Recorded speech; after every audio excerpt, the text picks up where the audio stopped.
Good morning and welcome to Peace Out, where we are all learning together to peace out, right? Our book of the week is 21 Days, right up there in the program that I make it, design or something.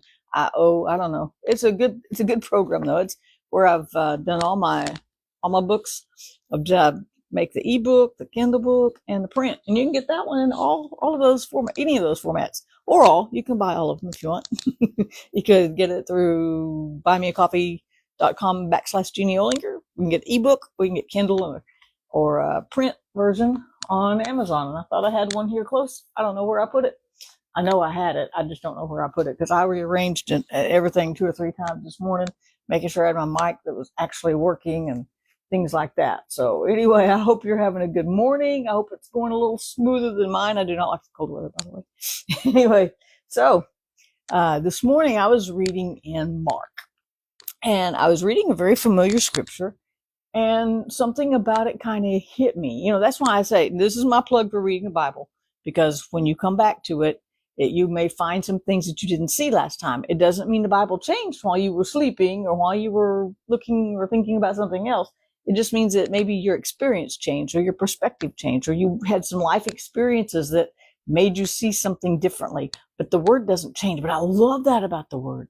Hebrews 4:12 tells us that the word is alive. It's active. It's sharper than a two-edged sword, and it can divide between our soul and our spirit, which we can't even comprehend that, right? But the word is amazing. And so when we come back to it, we have new knowledge, or we have new experiences, we have new things we've gone through in life. Maybe we've seen God moving away, or maybe we haven't seen him moving away. We thought that we wanted him to, right? But those things, those perspectives change the way we see it.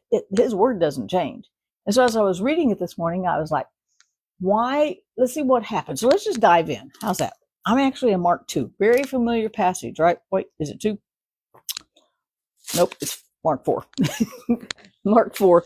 And it's the story about where Jesus calmed the water on the sea. Very familiar. Let's read it. Excuse the double glasses. Hopefully we'll get new ones in February.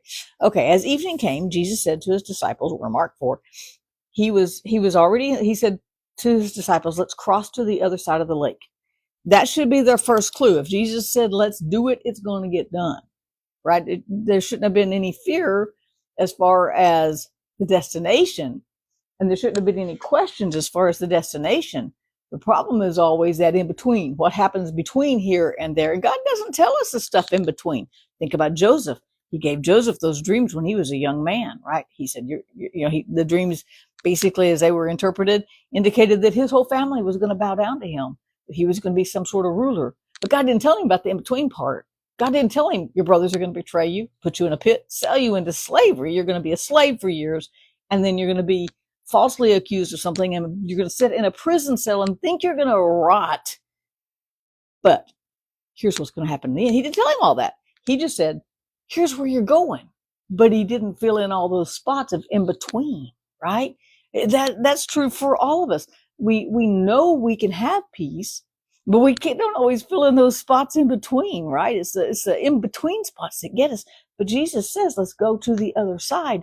That should have let them know they were going to the other side, but he forgot that little detail. There's going to be a storm, by the way, and you're going to be really scared, right? He forgot the details. He doesn't always give us the details. He gave Daniel some really cool prophecies, and he gave Jeremiah some prophecies, but he didn't tell Daniel all the stuff in between. He didn't tell David. He said, you're going to be king, but he didn't tell him he was going to run from Saul for 30 years or however long it was, right? I don't know how long it was. He didn't tell him there was going to be a giant. He just said, you're going to be king. He didn't give him the details. So Jesus says, we're going to the other side. Let's go, get in the boat. Let's go to the other side. So we know what the destination is, but it's all those bumps along the way that just really wears on our faith, wears on our trusting God. Sometimes, right? It's not always, that's not the easy part. But he said, let's go to the other side. And then it says he was already in the boat. So they started out, leaving the crowds behind. Other boats were with them, but soon a fierce storm arose. High waves began to break into the boat until it was nearly full of water. Jesus was sleeping in the back of the boat in the middle of the storm. I don't sleep through storms. I'm not as afraid of storms, but they wake me up and I get up. But he had total peace. He was going to the other side. He wasn't worried about the storm, right? So they woke him up. It says they said they said, "Teacher, don't you care that we're going to drown?" When he woke up, he rebuked the wind and said to the water, "Quiet down." And suddenly the wind stopped, and there was a great calm. And he asked them, "Why are you so afraid? Do you still not have faith in me?" And they were filled with awe and said among themselves, "Who is this man that the wind and the waves actually obey him?" Now, this question stood out to me this morning. And here's why. We're only in chapter 4 of Mark, but they've been following Jesus for 4 chapters. I don't know how long it was, right? So they have seen Jesus preach in Galilee. They saw Jesus heal a man with leprosy. They just saw Jesus heal a paralyzed man. The story in chapter 2 is the story where his friends came and led him down into the house and Jesus healed him. And then the fight with the Pharisees started because it didn't fit their religious order, you know. They've already seen there was another, the man with a withered hand was healed. They've already seen him or something else. Let's see. So he's done all this teaching, all this, and all of a sudden now they're saying, Who are you? Who can command the waves and seas? Did they not see the leprosy go away from the man who had leprosy? That's a horrible diagnosis, by the way. A horrible way to live. Did they not see that part? Did they not see the man with the withered hand straightened? I wish he would heal Chris's withered hands. Oh my goodness. I can't even imagine. That didn't get their attention. The man getting dropped down through the roof by his friends and got up and picked up his bed and walked out. They didn't ask then, but all of a sudden they're in a boat and it seems like so much of a simpler thing, right? That Jesus just spoke to the winds and waves and they stopped. And now they're going, who is this? The other stuff didn't make them ask who it was. Isn't that kind of amazing? I just find that so amazing. And I also wonder about all the people in the other boats, because it says, hold on, it says he was already in the boat, so they started out leaving the crowds behind, although other boats followed. So there were other people following him, and that means that those boats that were on that lake, that sea, I guess it was a sea, whatever, with that body of water, whatever, it's classified lake, sea, ocean, whatever it was, right? Probably, I don't know. Anyway, and so all those other boats were in the same storm, right? All those other boats got that peace too. They didn't even pray. They didn't even wake Jesus up. The disciples were scared. They woke Jesus up and said, we're going to die. Wake up. Why aren't you sleeping? And he's like, I'm sleeping during the storm because I know we're going to the other side. But they're like, yeah, I know we're going to, but they don't look right. You ever felt that way? I know what God's going to do. And I know what he told me and what he promised me. And I know what this word says. And I know the promises in the word. But that in-between spot, there's a storm on the in-between, and I don't know how to get from here to there, and I think I'm going to die in the process. Jesus just went to sleep, and they're like, wake up, don't you see there's a bad storm? Well, all the other boats on that storm, on that body of water, were in the same storm. Maybe they prayed to God. We don't know. Maybe they were atheists. Maybe they weren't. Maybe they were agnostic. Maybe they were still agnostic. Maybe they were still atheists. It doesn't matter. When he calmed the storm for his disciples, everybody on that sea experienced that peace too, whether they understood it or not. They weren't in the same boat with Jesus yet, and yet they still experienced that. See, what God does in our lives is so much bigger than what we can imagine. We see the little cell we live in. Joseph sat in that cell, the in-between spot, all those years, knowing what God had said, knowing that there was a vision, knowing that there was a place to go, knowing that God had some promises, knowing that God was still God, but he suffered.